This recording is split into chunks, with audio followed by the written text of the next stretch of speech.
Umaga po sa inyo lahat. Naniniwala po ako dun sa mayroon tayong kanya-kanyang talon.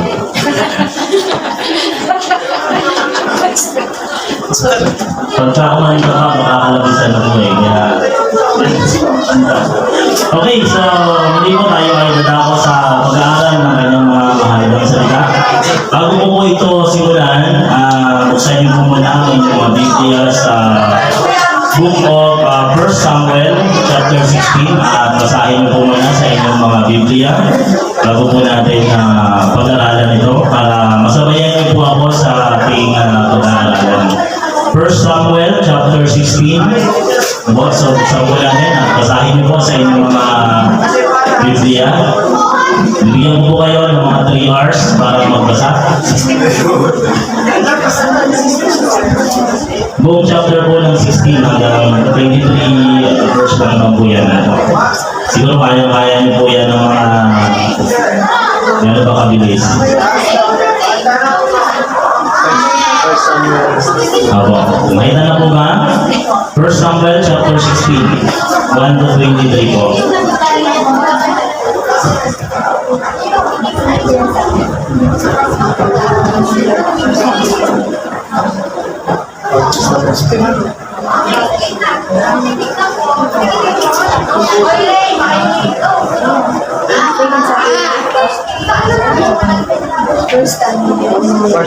First Samuel 16, 1 to 20.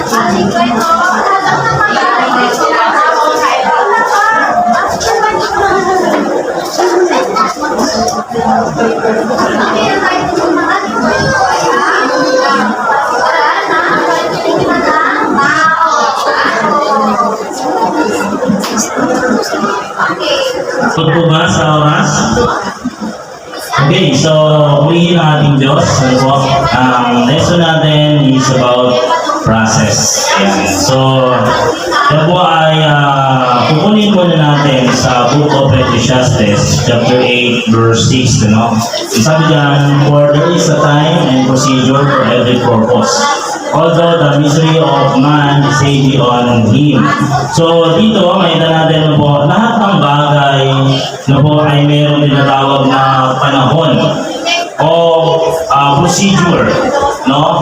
Maging yung pananampalataya natin, hindi natin masasabi na ngayon nakarinig ako ng salita, bukas ako ay magaling na sa Biblia o magaling na sa pananampalataya o matatag na yung aking pananampalataya. Ang sabi dito, there is a time and procedure for every purpose. No, mayroon talagang mga panahon na hindi isang araw lang. Hindi kaya ng 24 hours o isang gabi na tayo ay magiging magaling. Kahit na sa pag-awit, kahit sa pag-awit, kahit sa pagtuturo, kahit na anong mga bagay na gusto natin maging, hindi natin kaya na magdamag lang. Hindi natin kaya ng sandalian lamang. So, nandun talaga yung paano ba yung dapat kong gawin, ano ba yung mga kailangan ko para matutunan ko ang isang bagay na to. Kaya dito sa lesson natin about process, ang tanong dito, do you believe in the process? Kayo po ba naniniwala sa proseso? Amen. So, merong proseso ang lahat ng mga bagay. Or, magandang tanong is, will you trust the process of God? So tayo, pinoproseso tayo ng ating Panginoon upang tayo bubuhin na maging isang tunay, maging isang matibay na mananampalataya sa ating Panginoon. Di ba? Para anumang uri ng pagsubok ang dumating sa ating buhay, kaya natin itong pagtagumpayan. Last Sunday, naalala niyo po ba yung lesson natin? Yan, the providence of God. So doon, nakita natin kung paano inihanda ng Diyos ang bawat isa sa atin sa panahon natin ito. So tayo yung gagamitin ng Diyos sa panahon ito upang tayo ay maglingkod sa Kanya. So sa lesson natin na binasa sa 1 Samuel chapter 16, ito ay buhay niyo po? Samuel. Buhay ni David. Diba? So, sa Samuel na, kasi si Samuel ang nagsulat. Ano po? Si Samuel dito ay isang Yan, isang propeta. No po? Siya yung nag-anoint or Nagbabasbas. nagbabasbas sa pipiliing hari, no? So, dito makikita natin, mga kapatid, dun sa chapter 16, na kung saan ay hinirang ng Diyos si David para maging hari. Sino po ba ang unang hari ng Israel? Si Saul. Ayan. Buti na, president si Sister Risa nung schooling. Ayan. So, si Saul ang unang hari. Ang problema, alam niyo po ba yung kwento kay Saul? Bakit siya pinalitan ng Panginoon?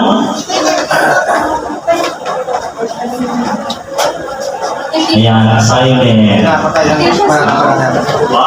Pinapatay ng mga mananampalataya. Pinapatay ang mananampalataya? Any answer? Ha? Bakit niya po? Hindi siya nasamba. Ano ba? Ha? Sumuway siya kasi inutos ng Diyos na sa may germe, patayin niya lahat ng mga nandun. Kaso may nagtira siya na parang nagalit yung Panginoon. Kasi sumuway Ayun, salamat po. Sumuway. Sumuway siya sa Diyos kasi ang utos ng Diyos, lahat ng mga kaaway ay papatayin. Walang ititira kahit mga Hayop. hayop. Diba? Ang problema, nakita niya mataba, sinabi muna, balikan kita. Diba? Yan yung nangyari. Kaya nagalit ang Diyos sa kanya kasi nagkaroon sila ng interest. Diba? Nagkaroon ng interest sa mga bagay na mapapakinabangan. Diba? So dito ay ating pag-aaralan mabuti kung paano pinroseso ng ating Panginoon si David para maging siya isang hari. You know? Ayan. So sabi dito, number 1, chosen by God. No, si David ay pinili na maging kahalili ni Saul. Sa Old Testament kasi, bago mapalitan ng isang hari, kailangan mo na siyang ano po? Ha? Bago siya palitan, ang kailangan dun sa dating hari o sa hari na nakaupo ay Anoint. Lalagyan ng langis. Talagyan ng langis. So, kailangan mo lang mamatay, di ba? Kasi ang kingship, ano po, kung makikita naman natin, no, kapag matanda na yung hari, pipili siya kung sino yung papalit sa kanya, doon sa kanyang mga anak o sa kanyang mga kamag-anak. Pero dito, makita natin, no, po, yung pagpili kasi doon kay Saul, dapat ay walang hari ang Israel. Kaya lang naiingit yung ibang mga Israelites dahil yung ibang mga bansa mayroong kanya-kanyang hari. Kaya ang nangyari, si Saul ay pinili nila para maging hari. Pero hindi siya in-appoint ng ating Panginoon. Pero dito, si David ay pinili ng Diyos, no, para maging kahalili ni Saul. No? Okay, tingnan natin. Sa verse 1, the Lord said to Samuel, "You should not continue to be sad about Saul or Saul." So dito makita natin kasi yung kalalagayan ni Saul, dahil siya ay naging masuwayin sa Panginoon, lumayo yung puso ng Diyos sa kanya. No? Kaya ang sabi ng Diyos dito, ano po, hindi mo kailangang malungkot, hindi mo kailangang magtiis sa iyong hari na si Saul. No? And then sabi niya, "I do not still want him to be the king of Israel." Ayaw na ng Diyos na maging hari kasi dahil sa kanyang pagiging masuwayin. So si Samuel, kasi si Samuel din yung nag-anoint sa kanya, si Samuel din yung inutusan ng Diyos para pahiran siya ng langis, para ilagay siya bilang hari ng Israel, ay namumroblema si Samuel sa kanya. No, kasi hindi na nagiging maganda yung pagsunod niya sa ating Panginoon. Sabi ng ating Panginoon, "Fill your horn with oil and go. I am sending you to a man whose name is Jesse. He lives in the town called Bethlehem." No, so inutusan siya ng Diyos, sabi niya, punuin mo yung sungay, lalagayan mo ng langis, pumunta ka doon sa bahay ni Jesse, at doon, sabi niya, "I have chosen one of his sons to be king." No po? So doon, nakita natin, no, na inutusan si Samuel ng ating Panginoon na pumunta doon sa Bethlehem, sa bayan ni Jesse, na dahil pumili ang Diyos na magiging kapalit ni Saul. So titingnan natin dito, ano po, sa verse na to, ang Diyos ang pumipili. Tatandaan po natin, ano po, lahat ng bagay, ano po, ang Diyos ang lubos na nakakaalam. Yan yung katotohanan. Ano po? So, hindi natin maitatago sa Diyos ang lahat ng bagay sa ating buhay. Kaya nga sabi doon sa kanta kanina, siya sa atin mo ako. Diba? So, tayo kasi, nalalaman natin kung ano yung meron tayo, ano yung nagawa natin. Pero ang Diyos ang lubos na nakakaalam ng mga bagay patungkol sa ating mga buhay. Hindi mo pa iniisip, alam na ng Diyos. Diba? So tayo kasi, ang alam natin hanggang doon lang sa kasalukuyan. Pero hindi natin alam yung future. Tama po ba? Meron po ka nakakalam dito ng future nila? Yan, si brother magiging future husband ko yan. Ngayon ba? Baka napatingin ako dito eh. Yun lang. Okay. Sa verse 7, sabi po dyan, but the Lord said to Samuel, do not look at his appearance or at the height of his stature, because I have rejected him. For humans do not see as God sees. For humans look at the outward appearance, but God looks at the heart. Ayan. So pagpunta doon ni Samuel sa bayan ni David, meron siya doon 7 mga anak na kung saan ay pinapunta niya ng isa-isa. Nung siya ay maghahandog sa Diyos ng hain, pinapunta niya sa harapan niya isa-isa yung mga anak ni Jesse. Pero doon sa paglapit ng mga anak, yung panganay, ina-expect ni Samuel na yung panganay, ito na yun. Ito na yung pinili kasi matipuno. Malaking lalaki, matangkad. Pero ang sabi ng Diyos, hindi yan yung pinili ko. Kung buksan natin, nabuksan niya po natin sa 16, chapter 16,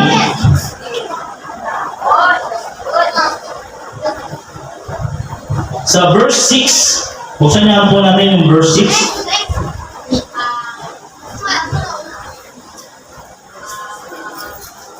Ay, basa po ng unang nakasumpong.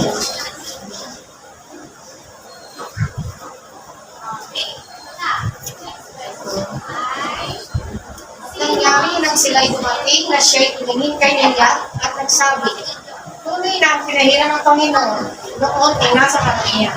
Ayan. Nung dumating yung panganay, si Eliab, umarap doon kay Samuel, ang sabi ni Samuel, ito na yung kasi matipunong lalaki, matangkad na lalaki, and then, lumapit doon sa kanya, sabi ni Samuel, ito na yun. Pero ang sabi ng Panginoon, hindi yan yung pinili ko. Dahil ang Diyos, sabi niya doon, ay hindi tumitingin sa physical appearance. Diba? Hindi siya tumitingin doon, hindi niya tinitingnan kung malaki, matangkad, kundi ang sabi doon, ang Diyos ay tumitingin sa puso ng isang tao. Alam niyo po ba kung bakit kayo pinili ng Diyos? Dahil tinignan ng Diyos ang laman ng puso niyo. Diba? Sabihin mo sa katabi mo, pinili ka ng Diyos, tinignan ng Diyos ang puso mo. May narinig ako. Kaya ikaw pinili ng Diyos para sa akin. Kaya naman yata nangyayari ngayon. So dito nakita natin, ang Diyos ay tumingin sa puso. Buksan natin verse 8. Pagkatapos tinawag ni Jesse si Abinadab at pinaraan niya sa harapan ni Samuel at kanyang sinabi, kahit ito ay hindi pinili ng Panginoon. Verse 9, at pinaraan ni Jesse si Shammah at kanyang sinabi, kahit ito ay hindi pinili ng Panginoon. So, yung mga magkakapatid, ano po ay dumaan sa harapan ni Samuel, pero sabi ng Diyos, hindi ito yung mga pinili ko. Ang problema doon, wala doon si David sa time na yun. Kaya, nung makita ni Samuel na ubos na yung mga anak ni Jesse, nagtanong siya, meron pa ba? Ang sabi ni Jesse, meron pa, yung bunso, andun, nagpapastol ng lupa. So, makita natin doon, mga kapatid po, na mayroon talagang plano ang Diyos sa buhay ng isang tao. Kaya hindi tayo dapat na magtaka kung bakit sa dinami-daming tao sa bahay nyo, kayo yung nandito. Diba? Dahil kayo ang pinili ng Diyos, dahil nakita niya ang laman ng puso niyo na kayo ay handang sumunod sa Diyos. Diba? So, lahat tayo, mga kapatidan po, ay inihahanda ng ating Panginoon. no, upang tayo magpuri at sumamba sa kanyang dakilang pangalan. Verse 11 and 12, sabi doon, Samuel asked Jesse, do you have any more sons? Ayan. Sinasabi niya, hindi pa ba ang ibang anak? No? Jesse answered, I have one more son. He is the youngest. He is caring for the sheep. Samuel said, ask him to come here. We will not sit down to eat until he arrives. Sabi ni Samuel, no, tawagin mo. No, kasi yung mga magkakapatid na dinala doon, dahil sila ay hindi pinili ng Diyos. Kaya doon sa verse 11 and 12, sinabi doon ni Jesse, meron pa yung bunso. So doon makita natin, ano po, na kung saan ay tinawag si David, ano po, ng kanyang ama na si Jesse. Pagdating doon, sa verse 13, ang sabi ko doon, kaya kinuha ni Samuel ang sungay ng langis at binuhusan siya sa gitna ng kanyang mga kapatid at ang Espiritu ng Panginoon ay dumating na may kapangyarihan kay David mula sa araw na iyon at tumindig si Samuel at pumunta sa Rama. So doon nakita natin po, nung naghanap ang ating Panginoon ng pipiliin, ang tinignan niya yung mayroong malinis na diba? Yun ang tinitingnan kasi ng Diyos. So dito, makita natin paano yung proseso na ginawa ng Diyos kay David. Tingnan natin mabuti mga kapatid. So verse 12, so Jesse asked them to pitch him and Jesse wrote him to Samuel. So dito na yan po. Sabi doon, the Lord said to Samuel, I have chosen this man, go and anoint him. So doon natin makita ano po, nung dumating si David, sabi, ito na yun. Kaya kailangan mo siyang pahiran ng langis dahil siya na yung pinili ko. Ayan. Number 2, trust the process. So tingnan natin, kasi hindi natin alam ano yung proseso ng ating Panginoon. Kasi kung tingnan natin doon, nung siya ay pinili ng Diyos, ang sabi dito, think about this. David could see the anointing. Diba? Kasi siyempre siya yung anointing. So nakita ni David, no? Then other people could see the anointing when Samuel poured the oil over his head and anointed him as king, everyone was watching. Nakita doon, ano po kasi, yung pag-aalay sa Panginoon ng hain, kasi kumuha siya ng baka, na ihain doon sa dambana. So yung mga matatanda doon sa Bethlehem, nandun nakapanood lahat sila. So maraming mga tao, nandun din yung mga kapatid ni David. Nandun yung sambahayan ni David na nakatingin. Pero ang tanong doon, after ba nito, ano ang nangyari? After ba na pinili ng Diyos si David at pahiran ng langis para maging king, ano ba yung nangyari? Based dun sa binasa ng kanina, ito nangyari.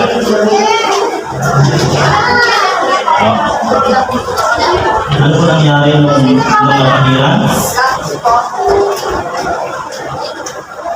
Sige, kasi sandali lang, babasahin ko ulit. Sige po. Okay. So, doon natin makita ano, hindi naman siya agad binuhat. Diba? Kasi kalimitan, pag na-proclaim ka sa king, diba, itinataas nila. So dito sa time na to, si David, nung ma-anoint, ang nangyari, balik ulit siya doon sa pagpapapastor ng tupa. At kaya hindi pinasan sa balikat at dinala sa palasyo. Diba dapat ganun ang proseso? Kasi na-anoint ka na, ang nag-anoint sa'yo, yung makapangyarihang propeta, and then, ang dapat kasunod doon, diretso ka na doon sa palasyo. Pero bakit gano'n ang nangyari? After ng anointing, balik siya doon sa parang, nagpasok ulit na siya. Verse 17, chapter 17, verse 33, Saul replied, you cannot go and fight Goliath, you are only a young man. Goliath has been a strong soldier all of his life.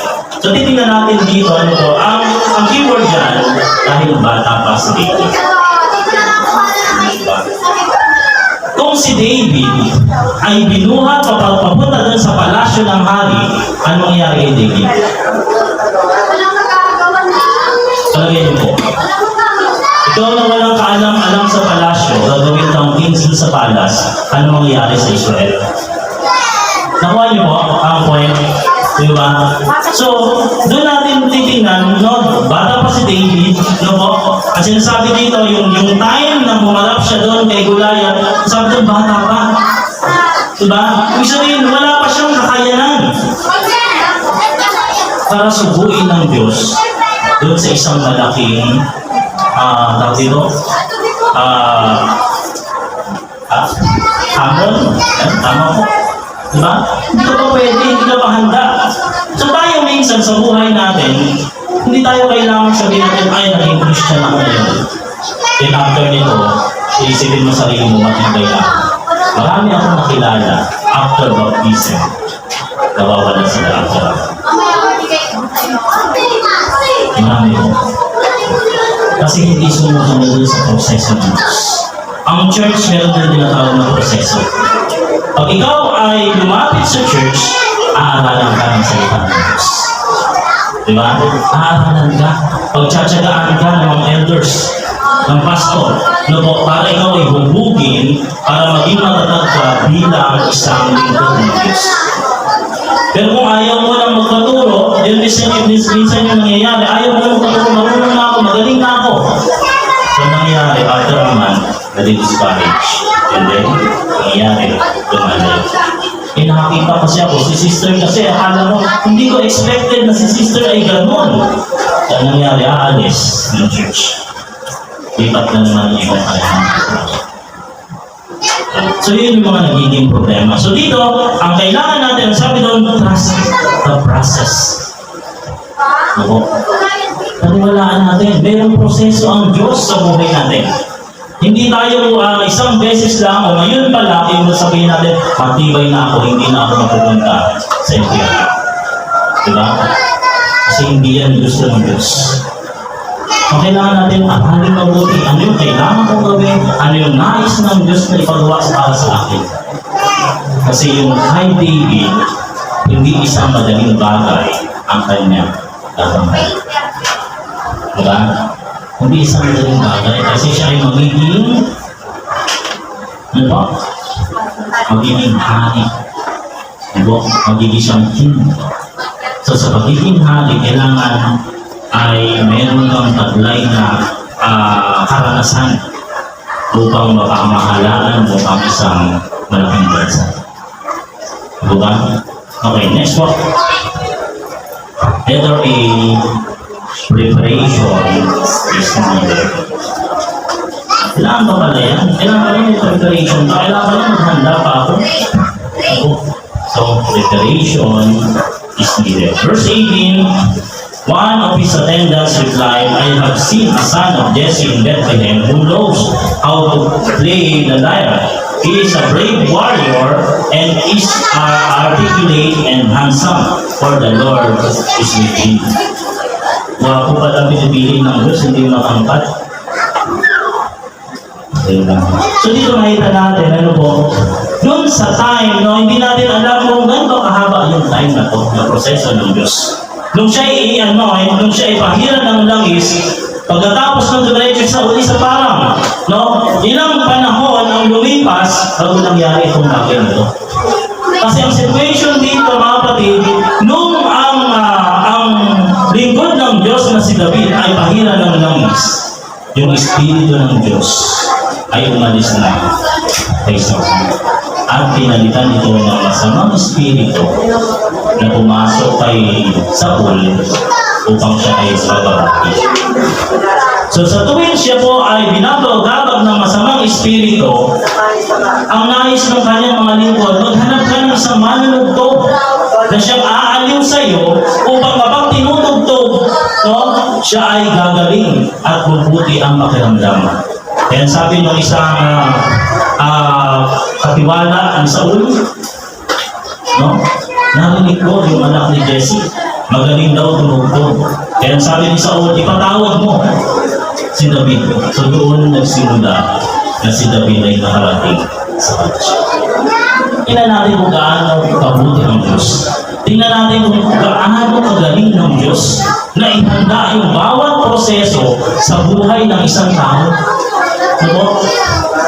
So yung time na yun na si Saul ay nahihirapan sa kanyang hindi mabuting pakiramdam, doon na ipinakilala na mayroong isang lalaki, mayroong isang binata, sabi doon, na magaling tumugtog na siyang aaliw kay Saul.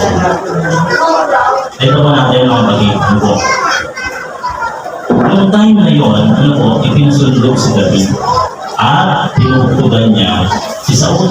At sa tuwing ito'y tutugtugan niya, bumubuti ang pakiramdam.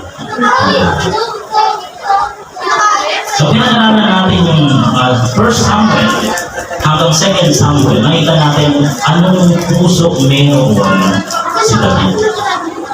Hindi niya pinagmalaki na napahiran ako ng langis. Kailangan palayasin ko na ito si Saul. So, hindi yung nasa puso ni David. Kundi ginagampanan niya yung kanyang tungkulin bilang manunugtog. Nabo, yung Psalm chapter 19, pag binasa nyo, yan yung sinulat ni David na kanta. No? Na kung saan dinadakila niya ang Diyos. Eh kung titingnan natin mabuti mga kapatid, na nung time na dinala na siya doon ng ating Panginoon, na pag-aralan niyang mabuti papaano ang mabuhay sa palasyo. Diba? Kasi kung doon sa time ng anointing, doon na siya dinala sa palasyo, mahirapan siya mag-adjust. Diba? So ganun din tayo, mga sa buhay natin. Hindi natin nakukuha ng madalian ang kasagdala ng pananampalataya. Kundi meron siyang tamang proseso, may time, may panahon, may procedure, paano ako itibay sa pananampalataya ko sa Diyos. Sabi dyan, when your heart is pure, God works. Ano po? Pag nagbuti yung puso, nakita ng Diyos yung puso mo, kikilos at kikilos ang Diyos para sa'yo sa ikabubuti mo. Diba? Pero kung masama yung puso mo, eh nalayo sa'yo ang Diyos, nalayo ang biyaya. No? Meron ako naalala na napanood ko sa Facebook. No? Mas lang galing sa Facebook yan. Walang di mag-video ng Facebook. Namimili lang po ako ng nanonood. Okay, merong isang lalaki, no? Itago natin sa pangalang Peter. Si Peter, habang siya ay namamasyal, nakakita siya ng isang klinik. Nakalagay dun sa klinik, lahat ng karamdaman gagaling sa halagang 500. Tapos yung kasunod, pag hindi ka napagaling, babayaran kita 1,000. Sabi ni Peter, wow, parang kikita yata ako dito. Yung ginawa niya, nag-isip siya, paano ba ako kikita dito sa clinic na to? Kasi nakalagay doon, lahat ng karamdaman gagaling sa halagang 500. Pero pag hindi napagaling, siya babayaran ng 1,000. Kaya yung puso ni Peter, no? Eh parang, sabi niya, negosyo to. Kikita ako dito. So, ang ginawa niya, pinasok niya. Sabi niya, Dok, totoo ba yung nakalagay doon sa labas, yung karatula? Na kapag hindi napagaling, ikaw magbabayad ng 1,000. Sabi ng doktor, oo, totoo yan. Kasi kaya mo pagalingin lahat ng mga karamdaman. Di, uwi siya, kinabukasan, bumalik. Ito na, may sakit na si Peter. Pagbalik niya, Dok, sabi ng ganon, meron po akong karamdaman. Sabi ng doktor, ano ba yung sakit mo? Nawala Dok yung panlasa ko. Kanina lang. Nawala yung panlasa. Ang ginawa ng doktor, kumuha ng isang baso, kumuha ng tubig, nilagyan ng tubig, then binigay kay Peter. O ito, inumin mo. Sabi ni Peter, nung makita niya tubig, wow, kikita talaga ako dito, tubig lang ito. Siyempre, hindi ko ito malalasahan. Sabi nyo gano'n, iinom niyo yung tubig. Sabi ng doktor, ano Peter, may panlasa ka na? Ay Dok, wala. Wala akong panlasa. Sabi ni Peter, nakita na ako dito sa dito. Ang ginawa ng doktor, kumuha ng isang boteng maliit, may label na white label. Sabi ng doktor, ito, tikman mo, tikim lang, gagaling ka na. Pag tikim ni Peter, niluwa niya agad. Sabi ni Peter dun sa doktor, Dok, gasolina to ah. Ang sabi ng doktor, tumandaan, meron talagang lasa. Ayan. Dinalundog niya yun si Peter, bunot ng 500 lagay sa doktor. Yung pag-uwi niya, isip niya, naisa niya ako ng doktor. Imbis na ako ang kikita, siya pa ang kumita sa akin. Nag-isip niya yun rin ng paraan si Peter. And then, naisip niya, babalikan niya yung doktor. Pagbalik niya, nagano siya ng sunglass. Nag-block. Kinuha siya ng tungkol, ganun siya. Tapos kapag siya doon sa clinic, Dok. Sabi niya, ano nangyari sa'yo, Peter? Dok, mahulag yung mata ko. Dok, kaya hindi ako makakita, pagalingin mo ako. Sabi ng doktor, hindi pasok ka. Pinapasok na gano'n. Then, binigyan ulit siya ng isang basong tubig. Sabi niya, ito, inumin mo para makakita ka. Sabi ni Peter, ayos to. Mukhang mababawi na ako, may nakikita na ako. No? Kasi, ano to mata to Hindi to kayang pagalingin ng tubig. Kaya ang ginawa, ano po, ininom niya yung tubig, hindi tinanong siya ng doktor. Sabi niya, Peter, nakakakita ka na ba? Sabi ni Peter, hindi po daw wala po akong makita. Ganun ba? Nakakalungkot naman. Ngayon pa lang yata ako nakakita ng dito pasyente na hindi ko maling. Di bumunot ngayon yung doktor, kumuha ng pera, nilagay sa sobre, pinasok. Sabi niya, Peter, dahil sa hindi ka nakakita, eto, ang bayad ko sa'yo 1,000. Bigyan ng 1,000. Hindi labas si Peter, tuwan-tuwa, no? Paglabas ng pintuan, binuksan. 20 pesos lang. Bumalik agad siya. Sa doktor, di ba, 1,000 usapan ng 20 lang to. Akin na, 500, bumalik ka na. Nakakakita ka na. And then, nalungkot na naman si Peter. Dahil na ano na siya, 1,000 na yung kinita ng doktor. Then, naisip niya, sabi niya, ano kaya yung gagawin ko para kumita dito. And then, naisip niya, alam ko na. So, bumalik siya sa clinic. Balik siya doon sa clinic, kumatok ulit. Tapos, sabi niya, tao po, ano po ba ito? Sabi niya, sabi ng doktor, oh Peter, nandito ka naman. Nasino po ba kayo? Sabi ni Peter, yung pala, nawala ng alaala. Sabi ng doktor, ba't wala ka bang maalala? Wala po ito ano po bang nangyari? Sabi niya, sige, pagagalingin kita. Sabi niya, gagamutin kita sa halagang 500, gagaling ka. Pag hindi ka gumaling, bibigyan kita 1,000. Ito ang gawa ngayon siya si Peter kasi parang makakabawi. Ang ginawa, binigyan nila ng isang basong tubig. O inumin mo to para maalala ko lahat na nangyari sa'yo. Tingnan mo niya gano'n. O may naalala ka na ba? Wala po daw O sige, ito, meron pa akong gamot. Kinuha ulit yung bote na white level. No? O ito, inumin mo, ubusin mo para gumaling ka. Alala niya, gasolina naman ito. Ito, gasto Bakit na gumanda, naalala ka.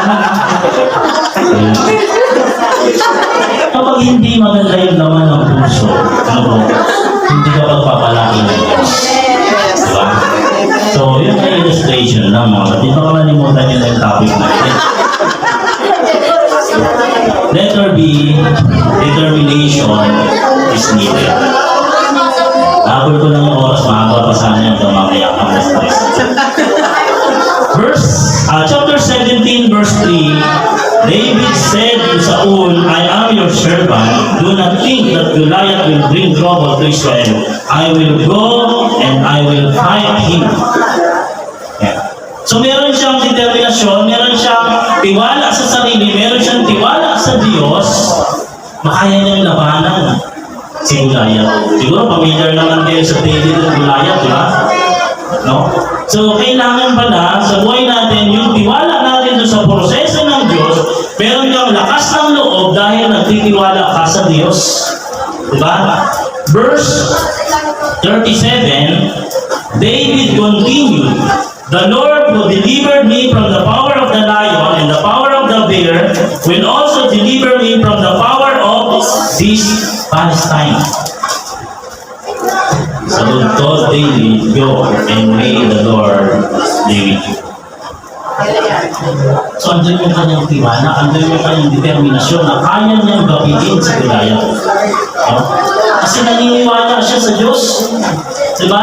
So kung tayo naniniwala na mayroong proseso na ginawa ang Diyos sa buhay mo, kailangan laksayin ang Diyos. Dahil hindi ka ipapahamak ng Panginoon. Tama ba? Hindi tayo papahamak ng Diyos. May maganda siyang plano sa iyo. Iaayos niya yung takbo ng buhay mo. Ang kailangan mo lang, tiwalaan, pagkatiwalaan mo yung bawat proseso na ginawa ng Diyos para sa iyo. Hindi ka lang basta nandito. Hindi ka lang basta makakarinig ng kanyang mga salita. Kundi mayroong magandang plano ang Diyos sa buhay mo, kaya ka nandito. So, ang kailangan mo lang, tanungin ng Panginoon, Lord, ba't ako nandito? Ano yung kailangan mong gawin? And then, ang Diyos ang gagawa ng Panginoon. Diba? Gagamit siya ng kanyang mga lingkod para ituro sa iyo, anak, ito yung gagawin. Kalimutan mo yung sarili mo yung kinasahan. Yan ang importante. Diba? Proverbs chapter 3 verse 5, "Trust in the Lord always, diba? And lean not on your own understanding." Kalimutan mo yung ito na po kasi ako. Ito na po yung kinasanayan ko. Ito na po yung kinalakihan ko. Kung magtitiwala ka sa Diyos, itutulong niya, ito yung dapat mong gawin. Ang kailangan mo po sa Diyos. Yun ang kailangan. Hindi mo pwedeng ipagmalaki yung sarili mo. Ito na po kasi yan. Kapag po kasi ako ay sumunod dyan, baka mabago yung buhay ko. So kung tayo ay nagtitiwala sa proseso ng Panginoon, hayaan mo sundin ano man ang sinasabi ng Diyos. Tama niyo po? Number 3, the process brings the promise. Yeah. So yung pangako niya sa iyo, dahil ikaw ay sumunod sa proseso niya, ito yung nangyari kay David. Then the men in the tribe called Judah came to Hebron and they anointed David as king of the future. Nung mamatay na si Saul, no po, pinalit na nila si David. Kaya na ba ni David? Yes, kaya na. Sa second Samuel, nakita natin, mga kapatid, doon na yung talagang ipinakita na kung paano sa David naging kalugod-lugod sa harapan ng Diyos at kalugod-lugod sa harapan ng mga tao. Diba? Ang sinisigaw nga nila, nung nabubuhay pa dyan si Saul, libo-libo ang pinapatay ni Saul, pero laksa-laksa ang kay David. Makita natin, talagang ipinataas na nila. Na ipiprepare na ng Diyos yung lahat ng mga tao para siya ay itaas bilang maging isang tunay na hari. Diba? So, ang nangyari kasi kay David, yung puso niya, ay malinis. Ilang beses, pag binasa niya ang 2 Samuel, ilang beses na dumating dun sa point na gustong patayin siya ni Saul. Pero si David, hindi siya gumaganti. Ilang beses din ay binigay ng Diyos sa kamay ni David, si Saul, pero hindi niya ito ginawa ng masama. Diba? Kaya kung nakita niyo, pag binasa niyo yung 2 Samuel, ang daming paraan hanggang sa pumasok sa kuweba si Saul para huntingin si David, pero dun sa loob ng kuweba ay kayang patayin ni David si Saul, pero hindi niya ginawa dahil naniniwala siya na si Saul ito ay pinahilan ng langis para maging ganun yung puso na mayroon si David. Ito, kahit gagawin niya naman masama, hindi niya yung ginawa dahil naniniwala siya. May tamang panahon ang Diyos para sa akin. Ganun din sa akin. May tamang panahon para sa akin. Hindi natin kailangan magmadali sa ating buhay. Ang kailangan lang natin ay sumunod sa Diyos, magtiwala sa Diyos. Ang Diyos ang gagawa ng paraan sa buhay. Then, sabi dito, the process is different for each of us. Iba. Iba-iba yung tinatakbo ng buhay natin. Iba-iba yung mga situation ng buhay natin. Diba? Sometimes the process includes difficulty, disappointment, and heartbreaks. Isa talaga ang bigat. Lord, bakit ako nakaranas ng ganito? Lord, bakit ako nahihirapan sa buhay ko ng ganito? Nakilala na kita, pero bakit dumadanas pa ako ng ganito sa aking buhay? Ano sinasabi niya? Sometimes includes difficulty. Minsan, tumurugo yung puso mo, nasasaktan yung kalooban mo, dahil nakaranasan mo yung mabigat na sitwasyon sa buhay. Pero alalahanin natin, kasama ko sa proses ng Diyos sa buhay natin. Sometimes, don't allow yung mga ganitong bagay sa buhay natin. Para itama tayo, para tayo ay makasunod ayon sa kalooban ng ating Panginoon. Kaya huwag natin pilitin yung ating isa. Kaya ako, hindi ko pinipilit ko lang tayo. Kasi hindi ko yung niagad lang sa akin. Brother Jesse na ako sa mga okay, bilang panghuli, mga titiwan ko sa inyo. Philippians chapter 3 verse 12. I am not saying that I have already got all these things, sabi ni Apostle Paul. I have not yet become completely as God wants me to be. I am not saying that I have become like that already. But Christ Jesus has made me His own, and it is my whole purpose to become completely what He wants me to be. Dito makikita natin kasi hindi na sinasabi na nakamtan niya na yung buhay ni Pablo, napakaganda rin ang proseso na ginawa ng Diyos sa kanya. Mula sa isang pagiging masama, mula sa isang pagiging kaaway ng Iglesia ng Panginoon, hanggang sa pagiging isang lingkod na Diyos. Diba? Ang ganda yung buhay ni Pablo. Pinoseso ng mabuti ng Diyos sa kanyang buhay. Kaya ang sabi niya, hindi sa natamo ko na, o nakamtan ko na, kundi ginagawa niya ang lahat ng mga bagay para maabot niya yung itinabot sa kanya ni Kristo. Diba? So nagpapakababa siya sa kanyang sarili. Lagi niyang sinasabi, mayroon pang gagawin ng Diyos sa buhay ko. Kahit dun sa time na nandun siya sa hulungan, sinasabi niya, mayroon pang magagawa ang Diyos para sa akin. Ganun din sa atin mga kapatid.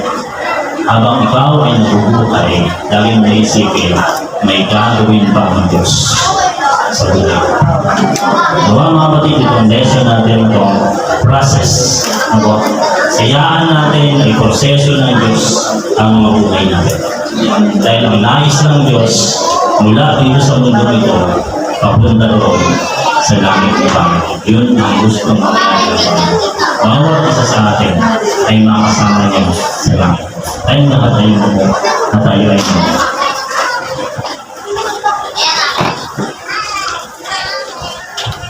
Malaki na namin Diyos na pumigilan sa atin. Patuloy ka namin pinapupurihan, Panginoon, sa iyong pagbibigo sa atin. Salamat sa iyo ng marami, Panginoon, sa lahat ng mga bagay na nangyari sa aming mga buhay. Alam namin, Lord, na lahat ng ito ay may dahilan. Alam namin, Lord, na lahat ng mga bagay nito ay ayon sa proseso na ginagawa mo sa aming mga buhay.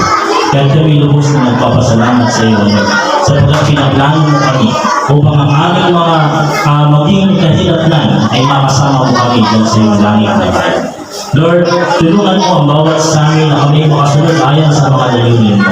Tulungan mo kami, Panginoon, magtiwala kami sa mga proseso na ginagawa mo sa aming buhay. Hayaan mo, Panginoon, na kami maging matatag, Panginoon, sa aming pananampalataya sa iyo. Hindi kami magkakaroon ng anumang uri ng pagsubok, Panginoon, sa aming mga buhay. Kundi kami ay patuloy, Panginoon, na magbibigod sa iyo dahil nagtitiwala kami, Panginoon, na inihahanda mo ang bawat isa sa amin sa ikapupuri ng iyong dakilang Panginoon. Lord, salamat sa iyo ng marami sa mga bagay na ito, Panginoon. Salamat sa mga pagkakataon na ito, Panginoon, na ibinibigay mo sa amin. Salamat, Panginoon, sa mga salita mo namin na magbubulay-bulayan sa araw-araw. Lord, salamat sa iyo ng maraming salamat. Kulang yung Panginoon ang aming isipan. Kulang ang aming mga dila upang magsaysay sa iyong mga kabutihan, Panginoon. Kaya wala kaming alam na gawin kundi ang magpasalamat sa iyo, Lord.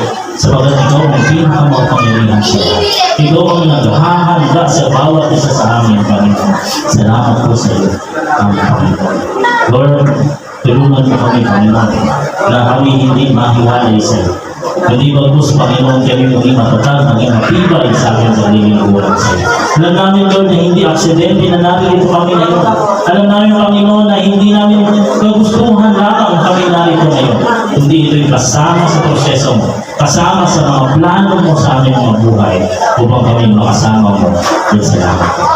Lord, salamat sa iyo. Tulungan mo kami magdiwala ng libusan sa iyo. Aming hinihiling sa iyo. Aming pinagpapasalamat sa iyo, Panginoon, sa matamis na pangalan ng iyong anak na si Jesus. Amen. God bless you.